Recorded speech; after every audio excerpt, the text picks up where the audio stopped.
Welcome to All the Abili-Tea with Nikki. Hey! The show that informs, uplifts, and celebrates people of all abilities. Because everyone deserves a story, y'all. The show that asks the question, what does Long Island have to offer people with special needs and disabilities? That part. And here's your host, Nikki Johnson. Girl!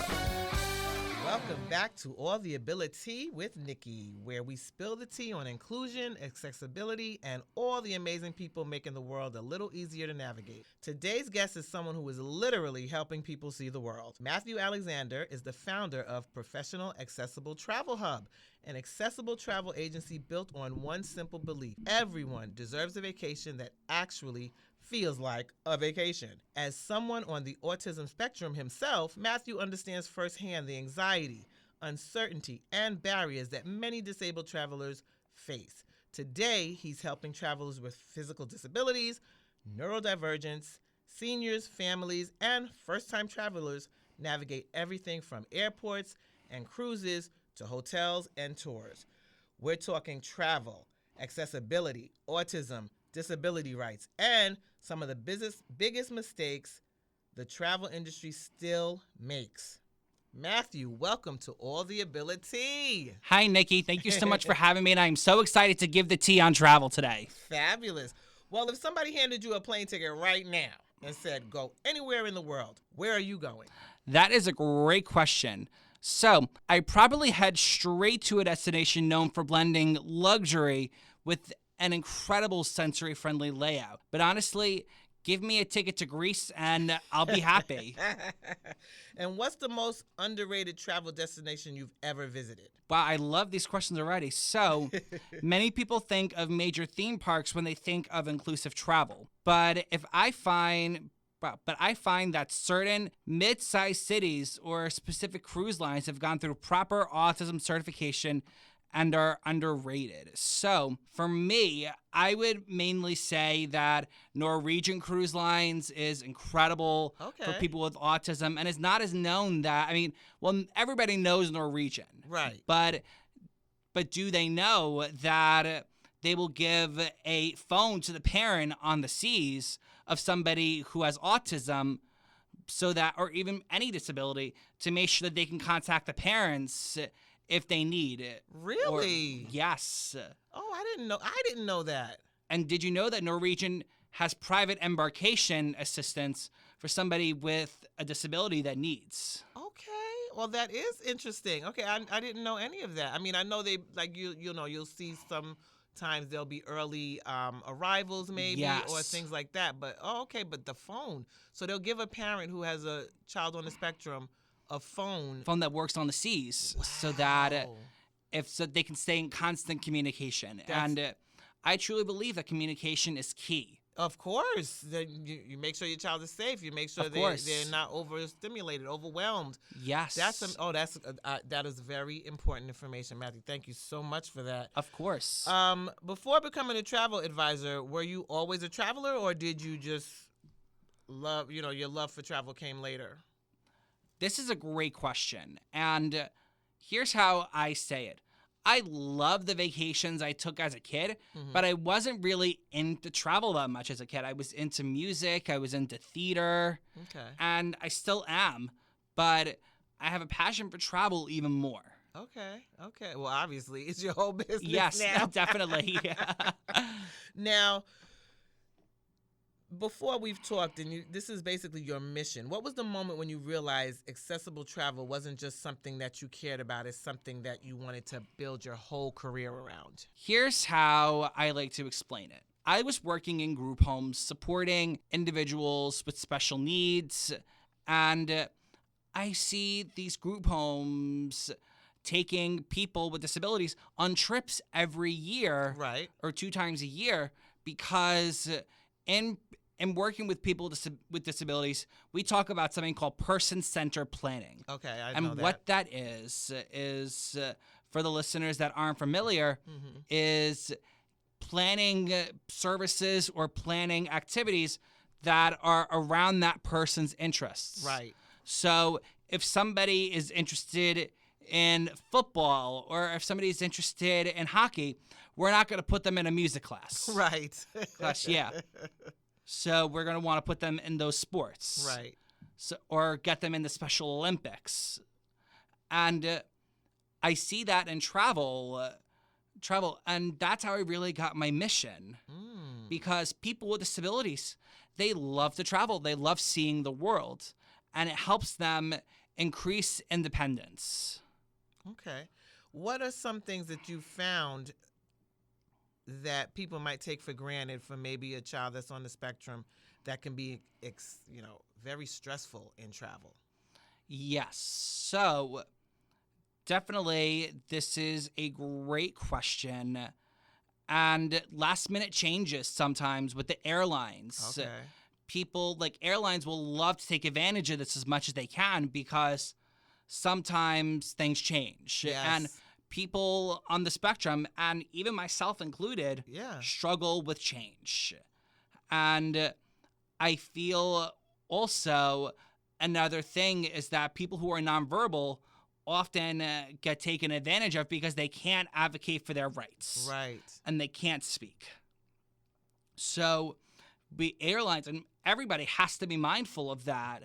Well, yeah, airlines, I mean, even myself is overstimulating. Yeah. It's and too honestly, much. everybody can get stimulated Right. at an airport. Yes, it is too much. And I'll tell you, my friends who don't have disabilities don't sometimes like to travel because they get so stimulated at an airport. Yes, it's overcrowded. Or they'll like to drive. It's overcrowded. It's confusing. It's, Yes. It's a lot. It's a and lot. I'll tell you, like somebody I go to the gym with, I see him every Thursday. We take a group fitness class together. He doesn't like to go to the airport because he gets so overstimulated by the airports. So what are things that people can do to help with that?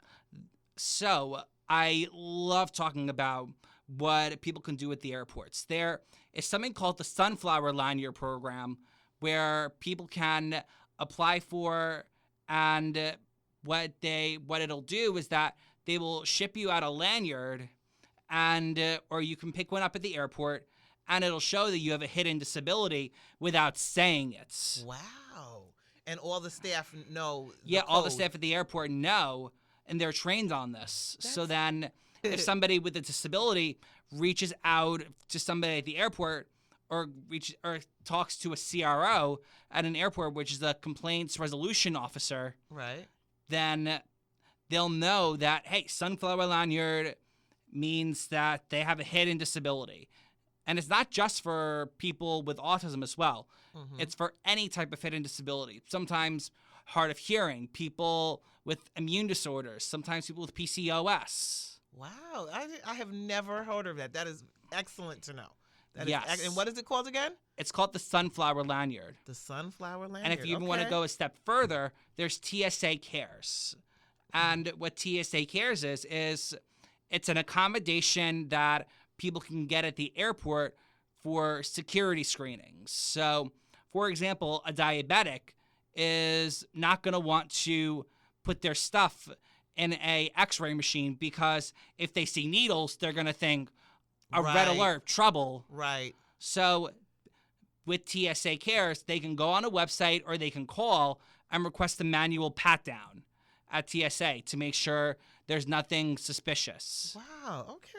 So anything else that people can... It's just those are the main things that I like to use at the airport. Okay, that's terrific. So when a family calls you and says, we've never traveled before because we're afraid our child won't be able to handle it, what do you tell them? I love this question. And what I say all the time is that you never know unless you try, and it's the meaning you make of it. Okay. And of course, with my mom being a therapist growing up, it's the meaning we make of it.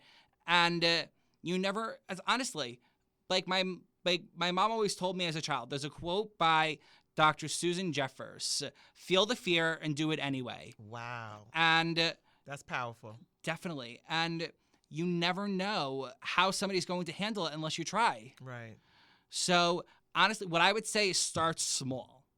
So, for example, because we're based in New York, take them out to the city one day, see a Broadway show, if you think that'd be interesting for them, and then, or if you think that would be something of interest for them, and then get a hotel overnight in the city. So that way it's local, so that you don't have to spend hundreds of dollars on a plane ticket. Right. And then go back. Or go, or specifically Long Island, go up to Boston, drive up to Boston. There's a great hotel called the Chatham Bars Inn. And they are incredible for people with autism, to the point where if somebody has an elopement risk, they will change the locks on the doors. Wow.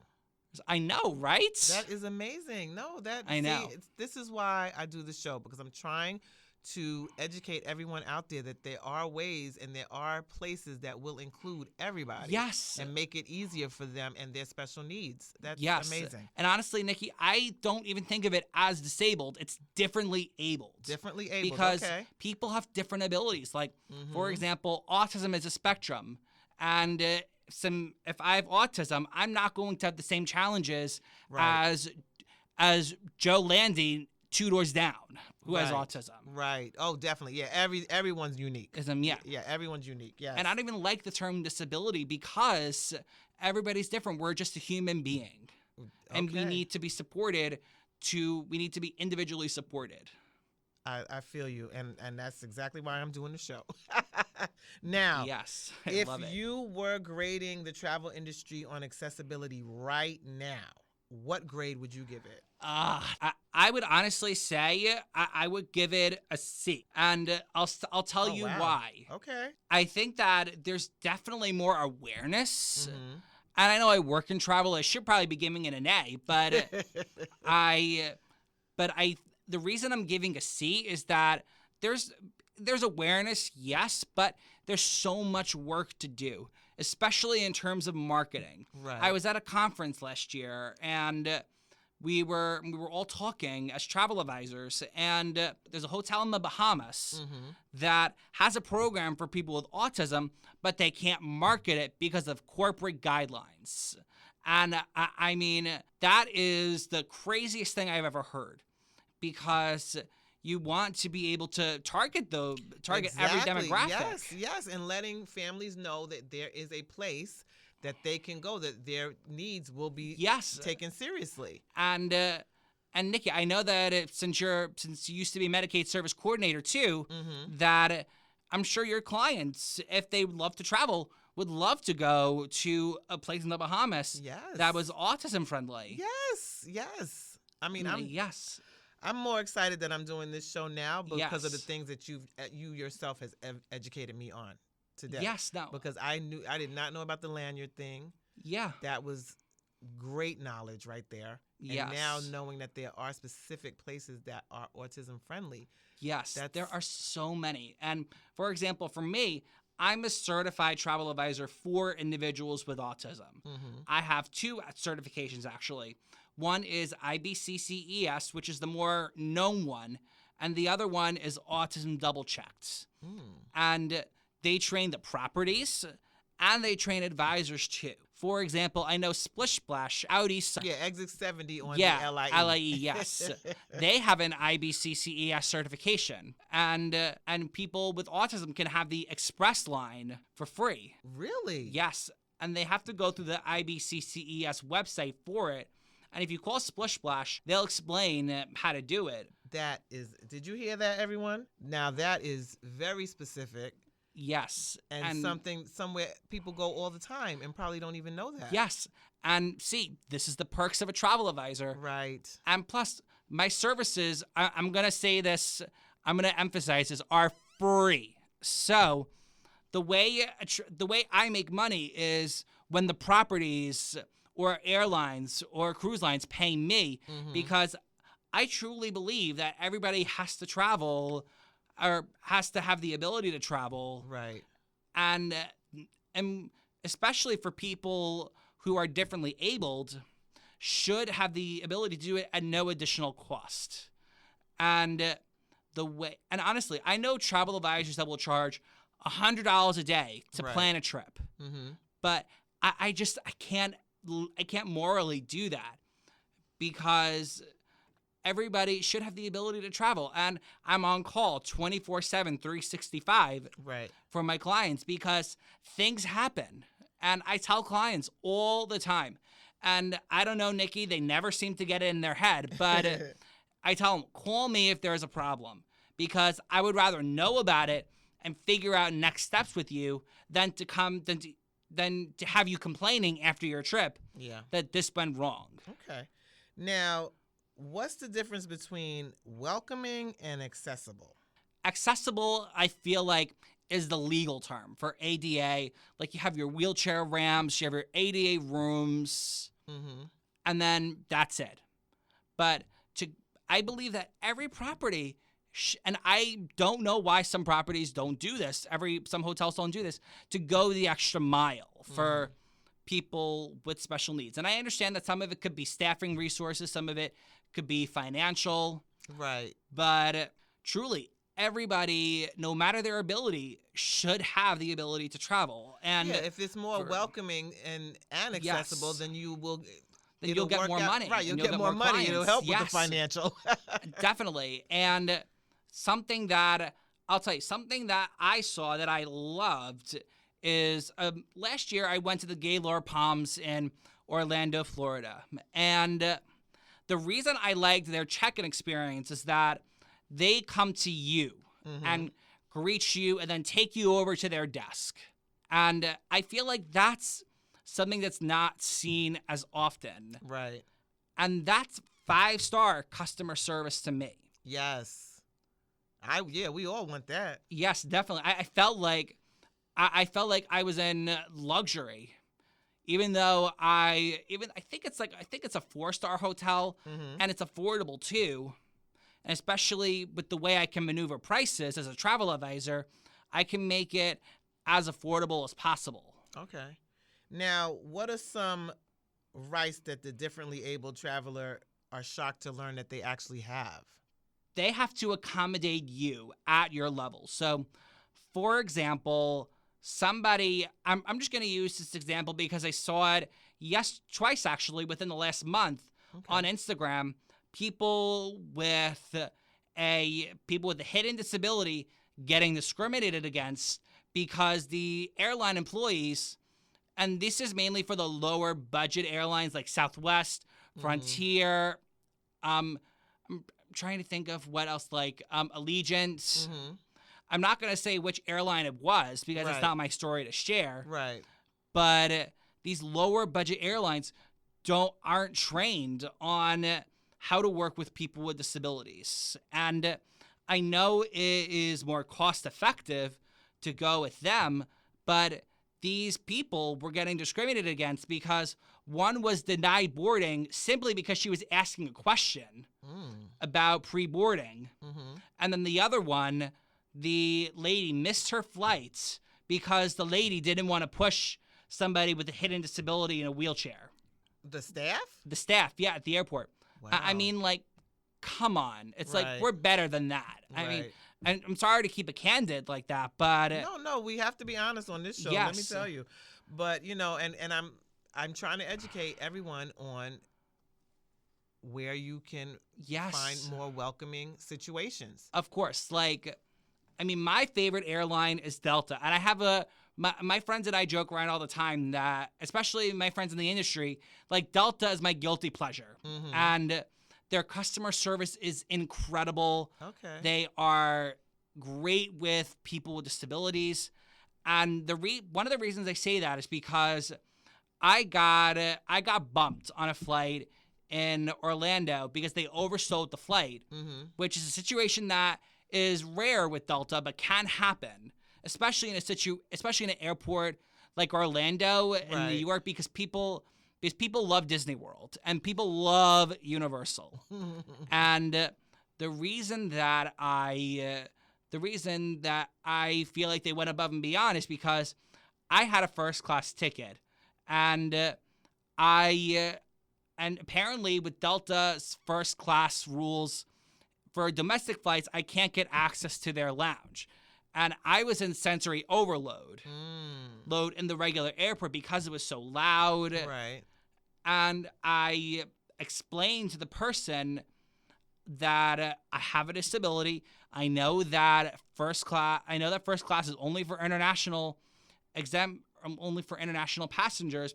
I got bumped. Is there any way that I could possibly sit in the lounge for a couple of hours while I wait for my next flight? Mm-hmm. And they did it, no problem. And they let me in while I'm waiting for my flight. And then you were calm and I ready was calm. for the Yes, flight. I was ready for my next flight. Now, getting back to the Yes, rights that everyone has. Definitely. If someone's wheelchair gets damaged by an airline, what should they do immediately? Well, to prevent any damage from happening and so you're prepared, I always recommend, and I tell all my clients this, whether they're in a wheelchair or not, take photos of all your bags, front, back, sides, so that you have proof of what they looked like before and what they look like after. That's a great point. That's a great point. After, so it is easier for you. So if we need to, or if you need to advocate on your behalf with the airline, especially for a broken wheelchair, I mean, that is an emergency. Right. You'll have proof of what it looked like before, son. It's undeniable proof. Okay. And I always have a acronym that I like to use, and that is RACE. So first off, you're going to want to record your evidence, so taking photos before and after, and know your rights on the Air Carrier Access Act, which is the federal law that gives people with disabilities equal access to having a quality air experience. Okay. And then if your wheelchair gets damaged, request a complaint resolution officer immediately. And if they give you problems, do not budge. Say that it is your right and show the CRO before and after of what your wheelchair looks like. And I always say be prepared. And what the airline will have to do is that they will have to give you a loaner wheelchair, something that is compatible to the one you had before, and they will have to get it repaired at the airline's cost at your repair provider of choice. Really? Yes. What? I did not know that. I know. This is why having a travel advisor in your corner works in your favor. And as a travel advisor, we can help you navigate this. So this is why I'm on call 24/7, 365, because especially if a wheelchair gets damaged at the airport and on the plane, people are going to be panicking like, oh my gosh, what do I do? How do I... Yeah, that could destroy your whole trip. That really could destroy the whole trip. Yeah. And this is why I'm on call. I tell you what to do. And especially as a third party, I can help you stay calm and guide you on what to do. I mean, wow. That, to me, I never knew anything like that. There's so many things that is available to people for differing abilities. This is amazing to me. Yes. No, and it can make the trip so 100% better. Yes, and this is why I do what I do.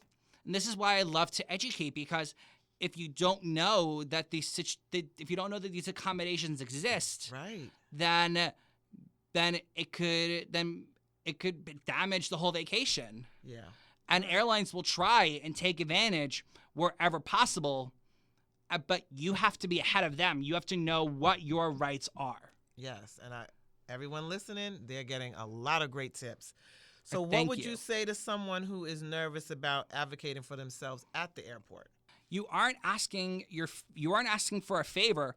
You're asserting your legal rights. Okay. And knowing terms like CRO or ACAA give you a professional vocabulary, and it completely changes how the airline staff treat you. And for example, I had an issue with an airline, and I mentioned CRO, and they got a CRO, complaint resolution officer, right away for me. Wow. What should people do before they even book their trip? What's the first thing they should do? Contact a travel advisor. Okay. And of course, us at Professional Accessible Travel Hub or any travel agency should be able to assist with this. Okay. And of course, I mean, this is what I specialize in. And this is why I do what I do, because I'm here to help you. But if you don't want to, if you like to plan yourself, research. Okay. Okay. Research is key. And I'll tell you, there are AIs that know the rights, but hearing it from a person is very different than hearing it from an AI. And sometimes AIs make mistakes. Yes. And this is why at Professional Accessible Travel Hub, or PATH, we stay up to date on the latest information so that you don't have to. Okay. Because especially being an individual with special needs and my background working with people with special needs, it is a lot on a family to have to plan a trip and make sure that their child is taken care of. Oh, yes. At the end of the day. So this is why I like being in being in the people I support's corner. Yes. Okay. Now, if there's a parent listening right now who has a child with a differing ability and they've convinced themselves that travel just isn't possible for their family, what would you want them to know? It's the meaning you're making of it, like I said. And sometimes you have to feel the fear and do it anyway, because honestly, you never know unless you try. Yes. And like I said, start small. And then once you see that it goes well, you'll have a little bit of confidence built up, and a little bit of serotonin will be released in your body, so that, because serotonin is a chemical that makes people happier. That's the best way to explain it. And dopamine too. It will release a little bit of dopamine, and you'll get that dopamine hit. So you'll want to do a little bit of a bigger trip the next time. Well, travel does that for anybody anyway. Yes. You know what I mean? So, and we need to make it open so that everyone can travel. Yes, because everybody deserves a break. Yes. And I say that all the time. And I'll tell you, and because I used to work in customer service and credit card fraud, I've seen and heard everything. Right. Nothing scares me. And I'm here to support you at the end of the day. Okay. And whether it is, nothing will, and I'll tell you, the more information you could tell me, the better, so that I can relay it off to the properties. Right. So that, of course, if there's things that you want me to keep confidential, I will, because I like to abide by HIPAA as well, even though I'm not technically bound by it, which is the privacy laws. I still, if you want me to keep something confidential, I'll keep it confidential. But you think it's more important to let everything out on the table so that they can best accommodate you. Okay, so that's a good point also, that when you're going traveling somewhere, to let that place know exactly what you need to make it a great experience. Yes, definitely, because these suppliers, especially ones that are autism certified, they want to help you make it easier. Well, that's important. Yeah, that's great. So what I see now from just this interview, there's a plethora of things you can do. Yes. To make the experience better. But these are things that I don't think many people are aware of. And I'm really happy that you have come here today to educate everybody on these little techniques that they might be able to use or will be able to use to make their experience perfect. And I'm honored that you had me on, because I do love educating people about these resources, because, like I said, everybody deserves to travel. Yes, you are correct. And everybody needs a break. Yes. So, and people feel like they can't take that vacation, and it's so sad for me to see. Well, there's a lot of isolation in all facets of this. So yes, definitely. I'm really happy that we were able to give this information out. Now, Matthew, it's time for rapid fire, where you answer questions, one-word answers very quickly, okay? Yes, definitely. Window seat or aisle? Window, definitely. Cruise or all-inclusive resort? All-inclusive, 100%. Carry-on only or checked luggage? Check luggage. Best destination for first-time travelers? For me, I would say Orlando. Most accessible destination you've ever visited? For me, I would say New York City. Oh, okay. One item you never travel without? My laptop, definitely. And my phone. Best airport you've ever experienced? JFK. Ooh, okay. Dream destination still on your bucket list? Philippines. Oh, wow. Nice. Okay. Well, thank you, Matthew. I really appreciate you joining me today and reminding us that accessibility isn't a luxury, it's a necessity, really. Yes. Where can people find you if they want to get in touch with you? They can find me on my website at www.pathtravelguide.com, and they can subscribe to my email newsletters. And then another way people can find me is by Instagram. Travel has no barriers. Okay. And then also people can call or text me. My cell is 646-391-0600. And I'm always available. Call me, text me anytime, even if it's just with a simple question. Okay. Thank you again for coming. And I really think this was an excellent and informative interview. Travel should be about making memories, not overcoming barriers. And your work is helping make that a reality for so many people. Thank you. If today's conversation taught us anything, it's that everyone deserves the opportunity to explore the world, regardless of abilities, diagnosis, age, or supports that they need. Thank you for spending the time with us on All the Abili-Tea with Nikki. And thank you, everyone, for listening. Remember, inclusion isn't about changing who people are. It's about changing environments so everyone belongs. Until next time, keep being kind, keep being curious, and keep celebrating what makes us all uniquely amazing. This is Nikki Johnson, and you've been listening to All the Abili-Tea.